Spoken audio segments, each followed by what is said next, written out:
Je veux que tu ouvres mon bureau et ça immédiatement. Mais je vous ai déjà dit que je n'ai pas la clé. Va la chercher. Hé qu'est-ce qui se passe, Paolo?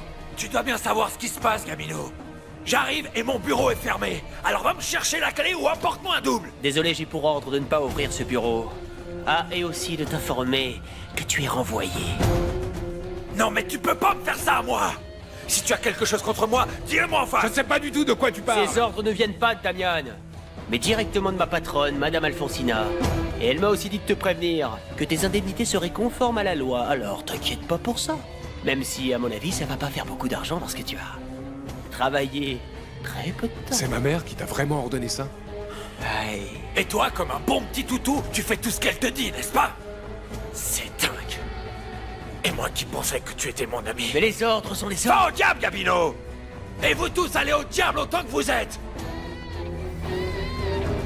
Et toi, qu'est-ce que tu fais ici, Gabino? Je t'ai dit très clairement que tu étais renvoyé.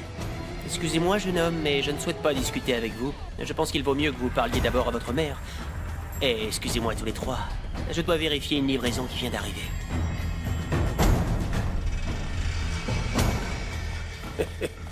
Ah bon sang. Damien, je crois que nous poursuivrons notre discussion un autre jour. Oui, ne vous inquiétez pas. Maro, merci beaucoup.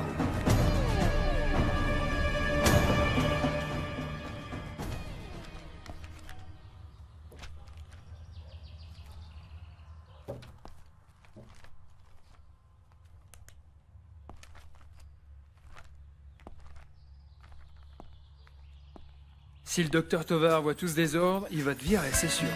Gaël Gaël, tu es venu me voir? Eh bien oui, mais en fait, Kenya nous attend. Elle est là-bas dehors sur la place. Et elle voulait t'inviter à manger au marché, mais tu as l'air très occupé. Oui. Le docteur Tovar m'a chargé de trier tous les dossiers, mais tu n'as pas idée du désordre que ça représente.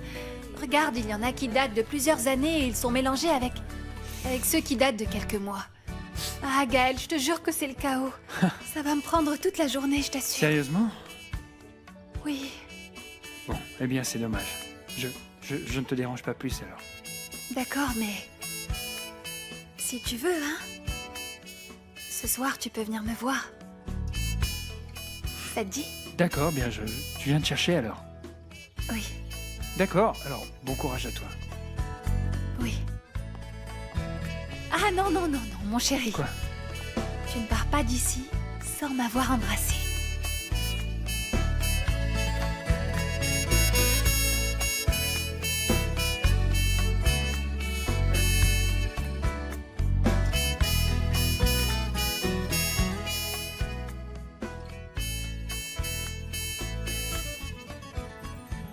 On se voit dans la soirée. On se voit dans la soirée. Ciao. Salut.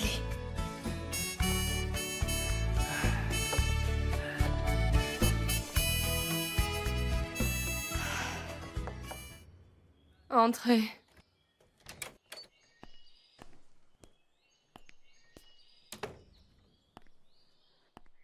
Lolita vient de me dire que Paolo est venu et qu'il a fait tout un scandale. Oui, je savais bien qu'elle allait s'empresser d'aller te le raconter. Carmina, mon père m'a dit que vous alliez vous séparer. Ça... Ma chère Elisa, ce n'est pas près d'arriver. Eh bien, mon père avait l'air assez décidé. Toi, en revanche, tu me parais plutôt contente, non? Non? Non, à vrai dire, ça ne me fait pas plaisir. Parce que c'est quelque chose qui affecte mon père. Et parce que je suis sûre que pour toi non plus, ce n'est pas facile. Et regarde à quel point tu es devenue compréhensive ces derniers temps. Même si tu ne me crois pas, ma tante, ça ne me fait pas plaisir. Parce que c'est vrai.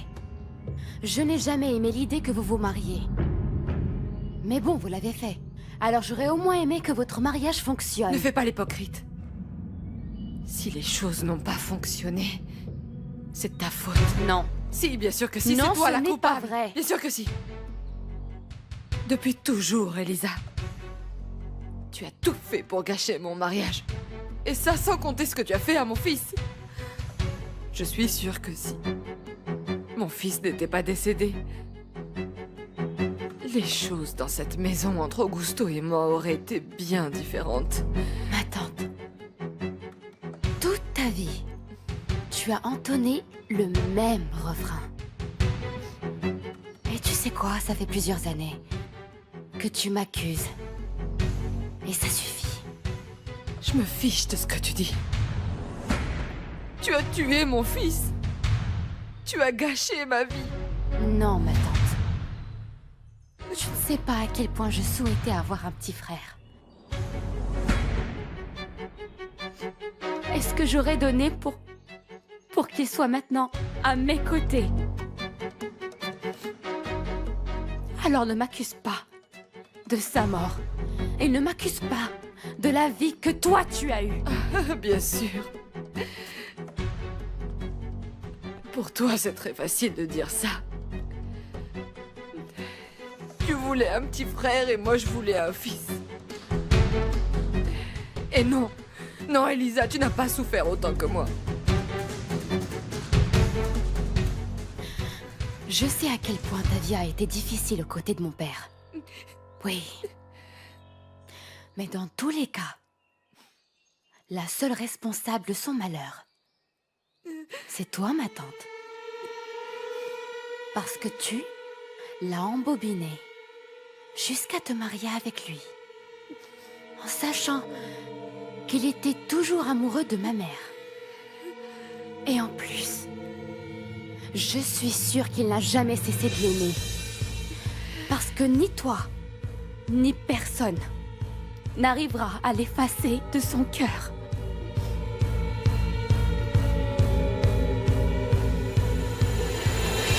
Elisa!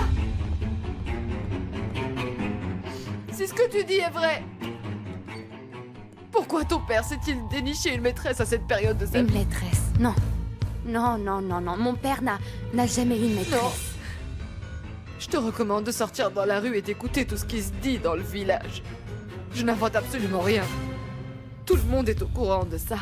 Tu sais que je me contrefiche de ce qui se dit dans ce village. Tu le sais très bien, ma tante. Tu es tellement stupide. Tu n'as même pas été capable de te rendre compte que l'une de tes amies couche avec ton petit papa adoré. La seule chose dont je me rends compte, c'est que tu es désespéré parce que mon père va te quitter. Et bien sûr, il faut rejeter la faute sur les autres, parce que tu n'assumes pas ta culpabilité et tes erreurs. Jamais. Kenya est une traînée. Non mais laisse Kenya tranquille. Elle m'a bien dit que tu n'arrêtais pas de l'importuner avec ses bêtises.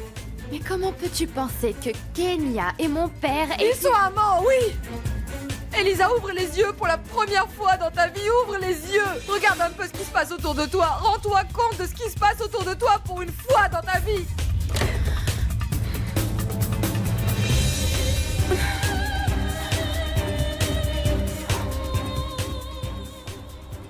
Augusto?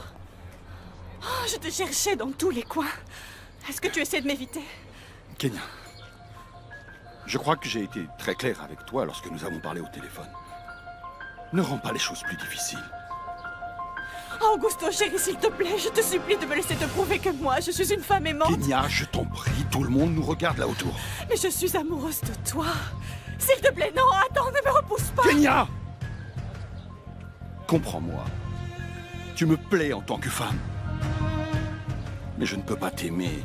Je ne peux aimer personne. Monsieur Augusto! Lâchez ma sœur. Mais enfin, qu'est-ce qui lui prend? Aguilar Victor, Manuela Georges dans les A. Dans les A. Bertrand David. Et Bouvier Carmina dans les B.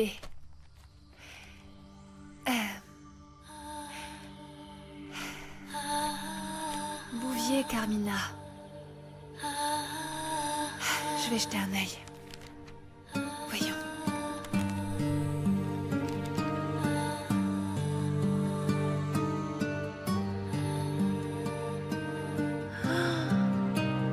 Voyez-vous ça? Bonjour, Paloma. Grand-mère, qu'est-ce que tu fais là? Quelle surprise! Eh bien, je suis venue faire des courses au marché et j'ai voulu voir où tu travailles. Ah, oui. Ne me dis pas que ça te dérange de me voir ici. Non, non, non.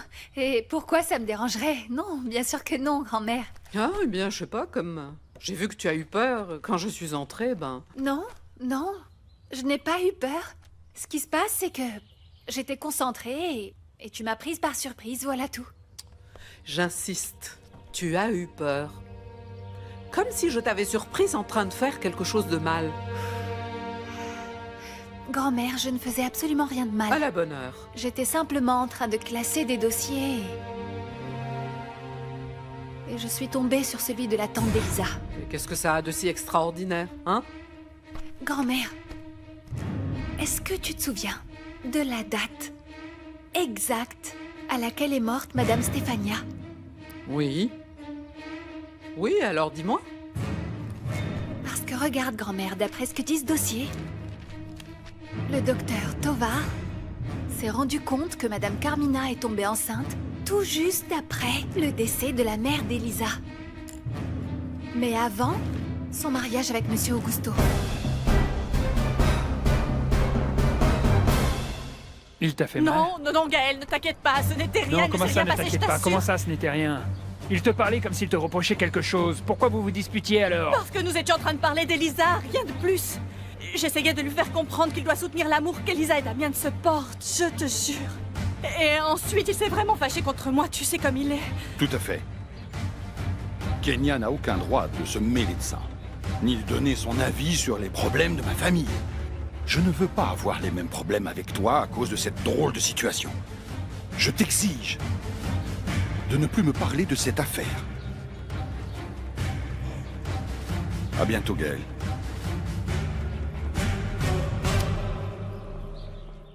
Mais ce qu'a fait Monsieur Augusto est vraiment honteux, non? Il a tellement critiqué Madame Stéphania et ce vieux cynique fréquentait sa sœur depuis très longtemps. Tu ne trouves pas que c'est le comble, grand-mère? Toi, ne te mêle pas de ce qui ne te regarde pas. Et ne t'avise pas de parler de tout ça à qui que ce soit. Et encore moins avec Elisa. D'accord. Ne te mets pas dans cet état, je n'en parlerai pas et voilà. Grand-mère, grand-mère, grand-mère, grand-mère, tu ne devineras jamais ce qui m'est arrivé. Figure-toi qu'hier soir, je suis allée voir Gaël comme tu me l'avais conseillé. Nous avons discuté, et une chose conduisant à une autre, et bien, nous sortons ensemble. Grand-mère, on sort ensemble, maintenant Gaël et moi, ça ne te fait pas plaisir? Si. Bon. On en discutera plus tard, là je dois y aller. Tiens, on se voit plus tard à la maison. D'accord. On se voit plus tard. Au revoir. Bon sang. J'ai vraiment une grand-mère très bizarre.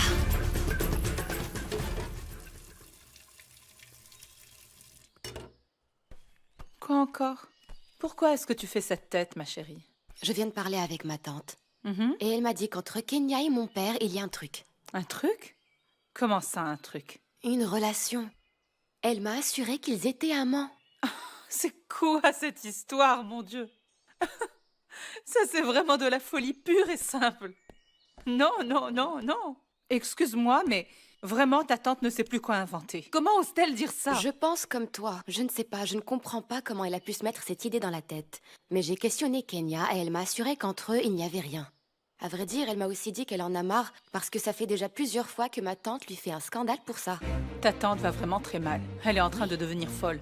Enfin, comment ose-t-elle reprocher à Kenya une telle chose alors que tout le monde sait que dans leur couple, la seule à être infidèle, c'est elle, et non ton cher père. La pauvre femme. Mon père ne l'a jamais aimée. Tu veux que je te dise? Je n'ai jamais compris comment Monsieur Augusto a pu la supporter autant d'années.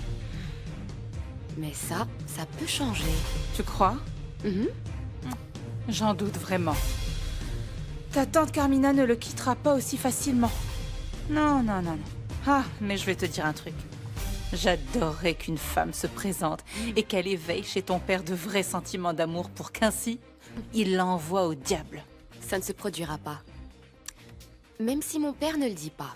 et ne veut pas l'accepter, la seule femme qu'il ait portée dans son cœur et qu'il aimera toujours, c'est ma mère. Tu as tout à fait raison, Elisa. Monsieur Augusto n'a jamais cessé d'aimer Madame Stefania. Qu'elle repose en paix. Bon, moi je te laisse. Parce que j'ai décidé d'aller voir mon parrain et je suis déjà en retard. D'accord, ma jolie, prends soin de toi. Ah. Quelle garce, cette Madame Carmina. Vicente va travailler pour moi en tant que coursier. Mais je lui ai posé comme condition de devoir étudier tous les soirs. Et mon fils a accepté? Je ne lui ai pas donné d'autre choix. Je l'ai laissé avec Maru pour qu'il s'occupe de son inscription pour le prochain trimestre. Ah, jeune homme. Si vous saviez comme Antonia et moi nous nous sommes battus pour que Vicente poursuive un peu plus ses études, hélas, sans aucun résultat. Cette faveur, vous la devez aussi à ma mère. C'est elle qui a demandé à ton fils de venir me parler. Oui, Tonia en avait déjà parlé avec Alfonsina. Et la vérité, c'est que mon épouse et moi, nous étions vraiment mécontents du fait que Vicente soit devenu l'assistant personnel de Gabino. Et en plus, en gagnant un salaire qui est loin d'être raisonnable pour son âge. Tiens, puisque nous parlons de Gabino, je suis désolé de t'informer qu'il reviendra travailler à l'entreprise. Malheureusement, il a pu compter sur le soutien total de ma mère, et elle va lui permettre de rester ici en ignorant complètement mon opinion. Eh ben mince alors. À vrai dire, j'aurais bien aimé que mon Vicente reste éloigné de Gabino. Alors on t'a embauché comme coursier, mon Vicente. Mon pauvre petit. Mais tu sais le pire dans tout ça. Tu toucheras la moitié de ton ancien salaire. Ça fait mal, hein. Ouais. Arrête de te moquer de moi, Gabino. Tu sais que je trouve ça vraiment injuste. Je préfère travailler pour toi et pas pour Damien. Évidemment. Et encore moins comme coursier. Et le pire dans tout ça, c'est que je vais devoir retourner à l'école. Tu rigoles? Bah si. Ah, maintenant c'est mort, t'es pris au piège. Ouais. Écoute, Gabino. On est potes, pas vrai? Alors aide-moi. Non. C'est que j'ai des ordres d'Alfonsina. Alors t'as pas le choix. À moins que tu veuilles continuer à gagner du pognon. Là, tu pourrais continuer à travailler pour moi. Disons en dehors. Mais... Chut, pas un mot. C'est d'accord. Pourquoi est-ce que tu es allé parler avec Augusto Castagnone? Je ne comprends vraiment pas. En fait, j'ai pensé qu'il était de ma responsabilité de le faire après les problèmes qui ont été causés à cette famille. Et moi, franchement, Guido, je trouve que tu t'inquiètes un peu trop pour ces gens-là. C'est que, tu sais quoi, Alfonsina, ça me fait de la peine. Mais je ne peux vraiment pas racheter l'attitude de Paolo. Et tu n'as jamais pensé que peut-être ton frère t'avait dit la vérité? Et que cette Carmina est la responsable de tout? Tu devrais te rappeler que les femmes de cette famille n'ont jamais eu une très bonne réputation, dirons-nous. Non, je sais, j'ai pensé à cette possibilité, mais il fallait bien que je mette un terme à tout ça. En plus, écoute, Alfonsina, indépendamment de cette Carmina Bouvier, ce qui m'inquiète le plus, c'est ce qui peut arriver à Paolo. Oui, mais de quoi as-tu peur? Je ne comprends pas. De ce que pourrait faire Augusto Castagnone. Parce que s'il est vrai que lui et son épouse ont eu une liaison, souviens-toi ce qui est arrivé à Damian. Mais oui, sur ce point, tu as raison. Augusto a toujours été un homme très violent et il faut vraiment s'attendre à tout de sa part. Pourquoi est-ce que tu m'as renvoyé de l'entreprise? Parce que tu n'y faisais rien du tout. Et il n'y avait aucune raison pour que tu continues d'occuper un bureau. Non, ce n'est pas vrai. Je sais parfaitement que tu as fait ça parce que Guido te l'a demandé. Et comme tu n'as pas voulu le contrarier, tu lui as rendu ce petit service, n'est-ce pas? Je t'interdis de parler comme ça, Alfonsina. C'est moi qui lui ai demandé de te renvoyer de l'entreprise. Eh bien, si tu penses qu'avec ça, tu vas me mettre la pression pour que je retourne à Mexico, tu te mets le doigt dans l'œil. J'y retournerai quand moi je l'aurai décidé. Est-ce que c'est clair? Paolo! Non, laisse-le. S'il te plaît, Guido. De toute évidence, ton frère n'est pas en condition de discuter de quoi que ce soit pour le moment. Et il n'a pas le droit de te parler comme ça. Non mais laisse-le, ne l'écoute pas. Bonjour, mon père. Bonjour. Ramona, asseyez-vous, je vous prie. Oui. Écoutez, vous vous rappelez quand je suis venue vous voir il y a plusieurs années? C'était juste après la mort de Stefania Bouvier et Rosendo Rengo. Oui, je m'en souviens très bien. Ce jour-là, je vous ai dit que je croyais que Madame Stefania était dans cette voiture avec Monsieur Rosendo. Uniquement par erreur. Vous vous souvenez? Oui. Je me souviens très bien de ça, oui. Bien. Je suis venu vous demander votre absolution. Parce que ce que je vais faire, qui sait ce que ça va provoquer? Je ne vous comprends pas, Ramona. Qu'est-ce que vous voulez faire? Je vais dévoiler qui était la femme qui aurait dû mourir à la place de Stefania. Je vais parler avec Augusto Castagnone pour lui dire que je sais qui était la vraie maîtresse de Monsieur Rosendo Arengo. Je vais lui dire que cette femme, c'est Carmina Bouvier, sa propre épouse.